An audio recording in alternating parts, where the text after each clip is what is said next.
오늘의 신호 시작합니다. 어제 국회 운영위원회 현역 의원을 제명하라는 결의안이 표결에 붙여졌습니다. 결과는 17대 0, 전원 찬성. 그런데 이 숫자보다 더 눈에 띄는 게 있었습니다. 국민의힘 의원석 처음부터 끝까지 비어 있었습니다. 회의장에 앉은 사람은 17명이 전부였습니다. 오늘은 이 빈자리를 읽어드리겠습니다. 왜 비웠는지, 비운 자리가 무엇을 남겼는지, 그리고 그 자리가 처음이 아니었다는 것까지. 빈자리도 정치입니다. 신호 갑니다. 그 회의에 들어가기 앞서서 국힘은 참석하지 않겠다는 겁니까? 회의 시작 전이었습니다. 기자들이 물었습니다. 정말 안 들어오냐고. 네, 오늘 국민의힘 운영위원들께서 이진숙 제명 촉구 결의안이 상정되어 있는 전체회의에 불참했습니다. 매우 유감스럽게 생각하고, 이진숙을 두둔하고 처리를 맡고 있는 국민의힘을 강력하게 규탄합니다. 저는 국민의힘에게 묻고 싶습니다. 입으로는 5.18 정신을 계승한다고 하면서 정작 5.18을 왜곡하는 국회의원에 대한 책임을 묻는 데는 왜 이렇게 필사적으로 막는 겁니까? 뿐만 아니라 지난 5월 달에는 5.18 민주화 정신을 헌법 전문에 담기 위한 개헌안이 국회 본회의에 상정되었을 때도 국민의힘 의원들이 단체로 표결에 불참해서 처리되지 못했습니다. 말로는 5.18 정신을 계승하고 5.18 정신을 헌법 전문에 새기는 것을 동의한다고 그동안에 계속 주장을 하면서도 실제 행동은 정반대로 하고 있습니다.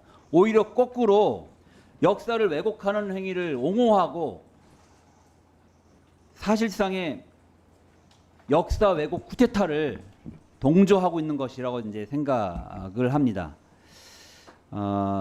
저희는 오늘 그런 의미에서 운영위 전체회의에 상정된 이 이진숙 국회의원 제명 촉구 결의안에 대해서 만장일치로 처리한다고 생각을 하고요. 그렇게 협조해 주실 것을 동료 의원님께 다시 한번 촉구드립니다. 예, 이 안건 관련해서는 몇몇 의원님들의 말씀을 좀 듣도록 하겠습니다. 다음은 김한규 의원님 말씀해 주십시오. 네, 불참은 처음이 아니었습니다. 운영위 간사 천준호 의원이 지난 5월을 꺼냈습니다. 5.18 정신을 헌법에 넣자는 개헌 표결. 그때도 자리가 비었습니다. 표결에 참여한 사람이 모자라서 안건은 처리되지 못했습니다. 말은 계승한다고 하면서 손은 들지 않았다.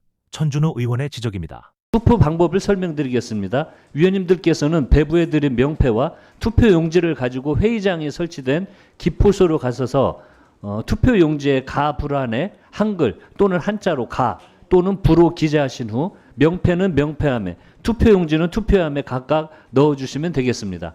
가 또는 부 이외의 문자나 기호가 표시되면 무효표로 처리되며 투표용지에 어떠한 표시도 하지 않을 경우 기권으로 처리됨을 유념해 주시기 바랍니다. 먼저 국회법 제114조 제2항에 따라 간표위원을 한쪽이 비어도 절차는 굴러갑니다. 국회법 112조 5항 무기명 투표입니다. 국민의힘에서 간표위원 명단을 제출하지 않으셨기 때문에 더불어민주당 소속 위원만으로 간표위원을 지명했다는 점을 말씀드립니다. 그러면 지금부터 투표를 시작하겠습니다. 기표소는 좌우 양쪽에 설치되어 있습니다. 우측에 계신 위원님들께서는 우측 기표소에, 좌측에 계신 위원님들께서는 좌측 기표소에서 투표해 주시기 바랍니다. 간표 위원님들께서는 제일 마지막에 투표해 주시기 바랍니다. 그러면 투표해 주십시오.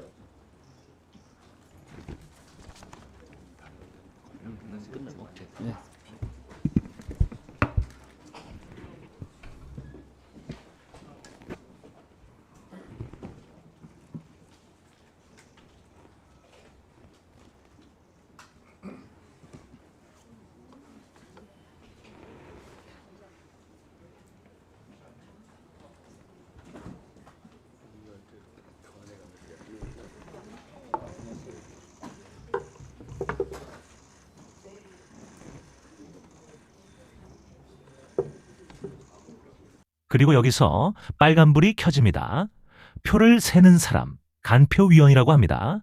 무기명 투표에서는 표를 잘못 세지 않았는지 서로 지켜보라고 여야가 각각 명단을 내는 게 관행입니다. 그런데 한쪽이 명단을 내지 않았습니다. 결국 표를 세는 사람도 지켜보는 사람도 한쪽뿐이었습니다. 이 사실이 더 강하게 제기될 겁니다. 5.18 일본군 위안부와 같은 역사적 사실에 대한 극우층의 목소리가 커지고 국회는 그런 세미나를 막을 수 없을 겁니다. 극우 세력이 오늘 이 자리에 계시지 않지만 국민의힘 의원들에게 이진숙 의원처럼 세미나 개최를 해달라, 문제가 없지 않냐, 이런 요구가 계속될 겁니다. 이진숙 의원은 5.18을 이용해서 극우층을 동원하려는 시대착오적인 행위를 했고 우리 민주주의의 한계를 벗어났습니다. 우리 동료로서 함께할 수 없습니다. 반드시 오늘 제명 촉구 결의안을 만장일치로 처리하고 윤리특위도 신속하게 구성해야 된다라는 의견을 드립니다. 이상입니다. 빈자리는 오늘로 끝나지 않습니다. 김한규 의원은 그 자리에 없는 사람들에게 말을 걸었습니다. 진보당 울산북구 윤종호 의원입니다. 오늘 운영위원회는 5.18 민주화운동 표면논란 토론회를 주관한 이진숙 의원에 대한 제명 촉구 결의안을 국민의힘이 참여하지 않았더라도 반드시 처리해야 된다고 생각합니다. 또한 신속하게 윤리특위를 열어서 또 징계정차에도 돌입할 것을 강력하게 촉구를 합니다. 5.18은 대한민국 민주주의의 뿌리입니다. 국가폭력에 맞서 시민들이 피로 지켜낸 헌정질서의 역사니 국민의힘의 입장도 짚겠습니다. 여야 간사 협의가 끝나지 않았는데 강행했다는 겁니다. 다수 여당의 폭거라는 표현도 나왔습니다. 절차의 정당성을 문제 삼은 겁니다. 그래서 이 편의 신호는 어느 편이 옳으냐가 아닙니다. 비운 자리가 무엇을 남겼느냐입니다. 진보당 윤종호 의원의 판단은 이랬습니다. 윤종호 의원의 말은 조금 더 이어집니다. 표현의 자유, 학문의 자유, 이진숙 의원 측이 든 방패입니다. 그 방패가 어디까지 가능한지에 대한 답이었습니다. 겠습니까? 이를 왜곡하고 표명하는 행위는 단순한 의견 표명이 아니라고 생각합니다. 희생자와 유가족, 광주 시민 전체에 대한 모욕이며 민주공화국의 헌법 정신을 부정하는 일입니다. 표현의 자유도 또 학문의 자유도 역사를 왜곡하고 국가폭력의 피해자와 유가족의 명예를 짓밟을 자유까지 보장하는 것은 아닙니다. 그런데 이진숙 의원은 사전은커녕 자신을 마지막으로 하나만 더. 왜 이 결의안이 올라왔는지 이정원 의원이 한 문장으로 정리했습니다. 서울 광진구가 국회의원 이정원입니다. 5.18은 이미 대한민국이 결론을 내린 우리의 민주주의 역사입니다. 국가가 인정했습니다. 법원이 판단했습니다. 그리고 국회가 특별법을 만들었습니다. 수많은 조사와 판결이 이미 민주주의 역사로 결론을 내린 것입니다. 오늘의 신호 정리합니다. 첫째, 표결은 17대 0으로 끝났습니다. 파란불입니다. 둘째, 이 결의안은 촉구입니다. 강제력은 없습니다. 노란불입니다. 실제 제명까지는 윤리특위 그리고 본회의 3분의 2가 남았습니다. 셋째, 한 정당이 표 세는 사람 명단조차 내지 않았습니다. 빨간불입니다. 다음 신호는 세 가지입니다. 윤리특별위원회가 실제로 열리는지, 본회의 표결까지 가는지, 그리고 그때는 그 자리가 채워지는지. 회의는 끝났고 기록은 남았습니다. 누가 앉아 있었고 누가 비웠는지 그 기록은 지워지지 않습니다. 정치 파란불이었습니다. 다음 신호에서 뵙겠습니다.